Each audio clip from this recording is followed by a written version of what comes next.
नमस्कार, मैं जुमा गुप्ता।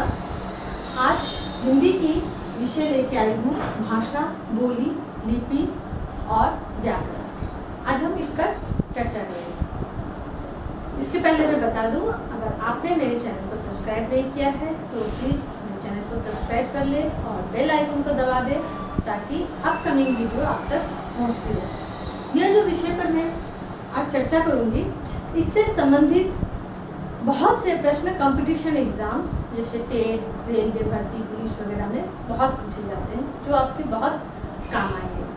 तो इस वीडियो को पूरे अंत तक देखिए। पहले हम चर्चा करेंगे भाषा। भाषा क्या है?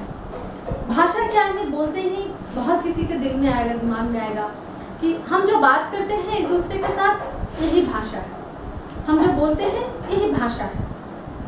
मगर भाषा का ये डेफिनेशन सही नहीं है। भाषा का अगर हम सही डेफिनेशन देने जाए तो हम कहेंगे भाषा वो सशक्त माध्यम है जिसके द्वारा हम अपने मन के भावों और विचारों का सही रूप से एक दूसरे के साथ आदान प्रदान करते हैं। मैं पुनः दोहराऊंगी, भाषा वो सशक्त माध्यम है जिसके द्वारा हम अपने मन के भावों और विचारों का सही रूप से एक दूसरे के साथ आदान प्रदान करते हैं। तो ये भाषा क्या है, ये क्लियर है। भाषा क्या है, ये क्लियर है। अब ये भाषा के रूप कितने हैं? भाषा के मुख्य रूप, दो मुख्य रूप है। एक है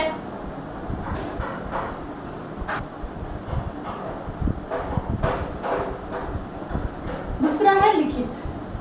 भाषा मतलब लैंग्वेज, उनके दो रूप है, मौखिक या कथित या फिर ओरल, और लिखित या फिर रिटन। ये भाषा के मुख्य से दो रूप हैं। अब ये मौखिक भाषा क्या है? मौखिक भाषा का वो रूप है जिसके द्वारा हम बोलकर और सुनकर एक दूसरे के मन के भावों और विचारों का आदान प्रदान करते हैं।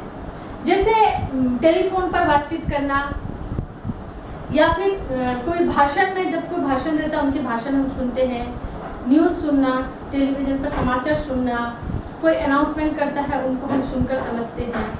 ये भाषा का मौखिक रूप है। और लिखित रूप वो रूप है जिस पर हम लिखकर अपने मन के भावों और विचारों को प्रकट करते हैं। जैसे परीक्षा में जब परीक्षा प्रश्न पत्र हमें दिए जाते हैं, उनके उत्तर हम लिखकर देते हैं। पहले तो हमें प्रश्न पत्र पूछे जाते हैं, मतलब उन्होंने हमसे कुछ पूछा, उनके प्रश्न को हम पढ़कर समझते हैं, फिर उनके उत्तरों को हम लिखकर अपना जवाब उन तक पहुंचाते हैं। ये दोनों लिखित रूप है। जो उन्होंने पूछा वो भी लिखित और हमने जो जवाब दिया वो भी लिखित। तो ये भाषा का लिखित रूप है। इसके अलावा भी हम जो मैसेज टाइप करके भेजते हैं, या फिर कंप्यूटर पर या लैपटॉप पर जब हम कोई प्रोजेक्ट बनाते हैं उनको टाइप करके भेजते हैं, अपने असाइनमेंट टाइप करके भेजते हैं, ये भाषा का लिखित रूप है। ये दो हो गया। अब हम लोग बहुत समय देखते हैं कि भाषा का एक सांकेतिक रूप भी, जैसे हम लोग बहुत समय देखते हैं, मगर उनको यहाँ पर स्थान नहीं दिया है। वो क्या है? कई बार होता है कि जब कोई शोर करते हैं तो हम इशारा करके, ऐसे इशारा करके उन्हें शांत रहने के लिए करते। हम जो इशारा किए सामने वाले समझ जाते हैं, वो शांत भी हो जाते हैं। और रेलवे जब चलता है तो उन्हें हरी झंडी दिखाकर या हरी लाइट दिखाकर उन्हें इशारा किया जाता है, वो उस इशारा को समझकर चलते हैं। या यूँ कहे कि ट्रैफिक पुलिस जब इशारा करते हैं तो वाहन चालक उनके इशारा को समझकर उनकी बात को समझते हैं और चलते हैं। ये इशारा द्वारा ये संकेत को भाषा का रूप नहीं दिया गया है। इसका क्या कारण है? भाषा में संकेत या अस्पष्ट ध्वनि को, क्योंकि संकेत में कोई स्पष्ट ध्वनि नहीं, अस्पष्ट है, अस्पष्ट ध्वनि को भाषा का रूप नहीं दिया गया, इन्हें मान्यता नहीं दी गई, क्योंकि इस संकेत के द्वारा हम अपने मन के हर एक विचार को प्रकट नहीं कर सकते, कुछ सीमित चीज़ों को ही प्रकट कर सकते हैं। इसीलिए इसे भाषा का रूप नहीं दिया गया।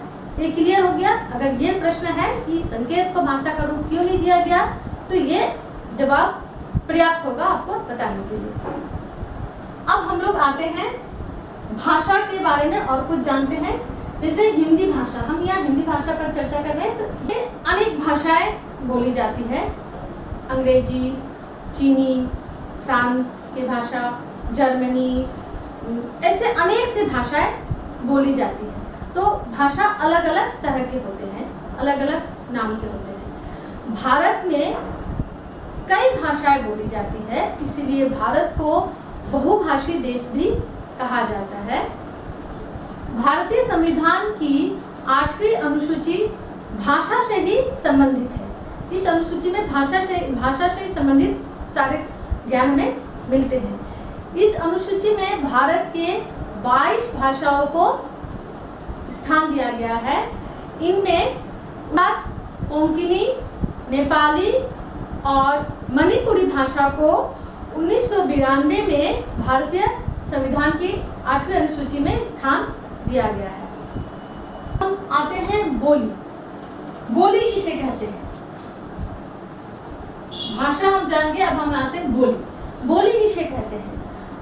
भारत के हर एक प्रांत में अलग अलग बोलियां बोली जाती है। जैसे भाषाएं तो अलग अलग है, भाषाएं अलग होने के बाद भी बोली अलग है। जैसे हरियाणा में हरियाणवी बोली जाती है, राजस्थान में मारवाड़ी बोली जाती है, या बंगाल के कुछ प्रांतों में राजवंशी एक बोली है, ये बोली जाती है। कुछ सीमित क्षेत्रों में ये बोली जाती है।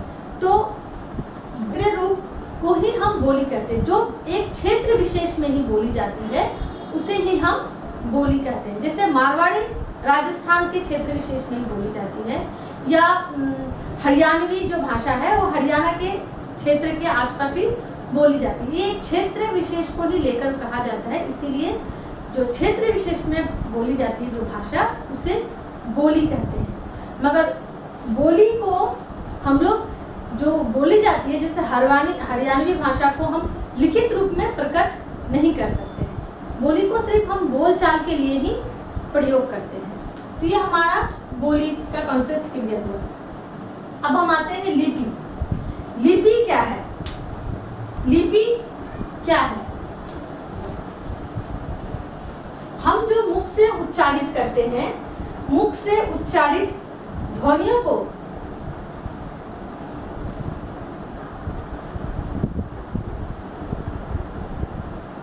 मैं यहाँ शॉर्ट में लिख रही हूँ लिपि। अब हम देखेंगे लिपि किसे कहते हैं। मुख से उच्चारित ध्वनियों को लिखित रूप में बदलने के लिए जिन चिन्हों का सहारा लिया जाता है उन्हें हम लिपि कहते हैं।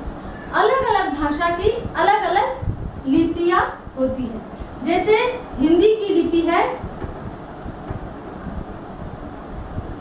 हिंदी की लिपि है देवनागरी।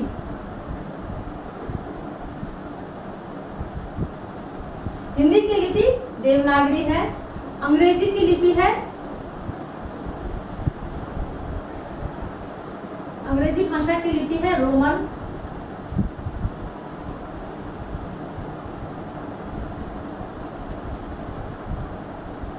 पंजाबी भाषा की लिपि है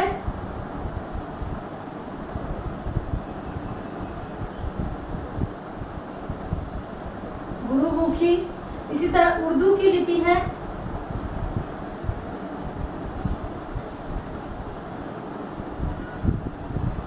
फारसी। संस्कृत की लिपि भी देवनागरी ही है। इस तरह लिपि जो है हर एक भाषा की अपनी अलग अलग लिपि होती है। अब हम देखते हैं व्याकरण। व्याकरण, अब हम व्याकरण पर चर्चा करेंगे। व्याकरण किसे कहते हैं?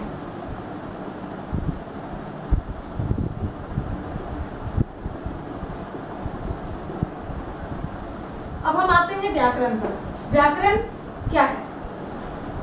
व्याकरण या ग्रामर वो शास्त्र है जिसके द्वारा हम भाषा को शुद्ध रूप से प्रयोग कर सकते हैं, शुद्ध रूप से लिख सकते हैं, बोल सकते हैं। व्याकरण के ज्ञान के बिना हम भाषा का सही प्रयोग नहीं कर सकते हैं। तो व्याकरण भाषा के लिए अति आवश्यक है। व्याकरण के भी कई रूप होते हैं, कई विचार होते हैं, जैसे वर्ण विचार, शब्द विचार,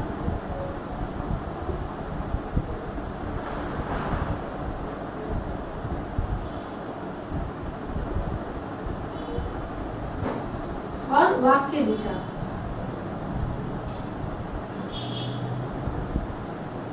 वर्ण विचार, शब्द विचार और वाक्य विचार में अधिकतर क्षेत्रों में हिंदी भाषा बोली जाती है, इसलिए हिंदी भाषा को भारत का संपर्क भाषा भी कहा जाता है। अब ये संपर्क भाषा क्या है?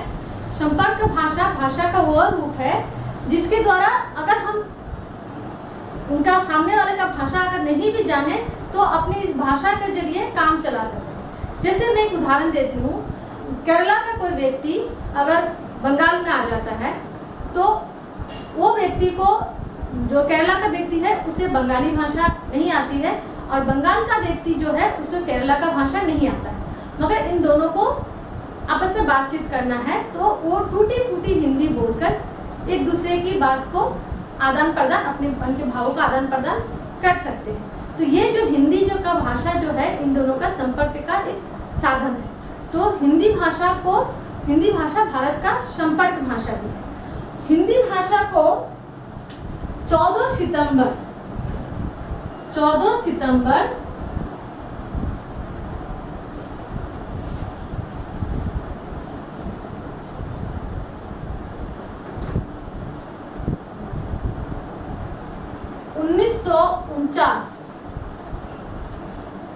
1949 में 14 सितंबर भाषा को 14 सितंबर 1949 में राज्य भाषा का, भारत का राज्य भाषा का मान्यता दिया गया।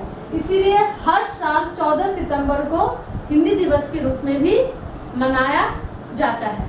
तो अगर ये प्रश्न आता है हिंदी दिवस कब मनाते हैं, 14 सितंबर क्यों मनाया जाता है? क्योंकि 14 सितंबर 1949 को भारत में हिंदी भाषा को राज्य भाषा का स्थान दिया गया है। तो आज के वीडियो में इतना ही। उम्मीद करती हूँ वीडियो आप लोगों को पसंद आई होगी। अगर पसंद आई होगी तो लाइक जरूर करिए और शेयर जरूर करिए। मैं इसके नेक्स्ट वीडियो में इस हिंदी से संबंधित और भी बहुत सारी जानकारियाँ लेकर आऊँगी।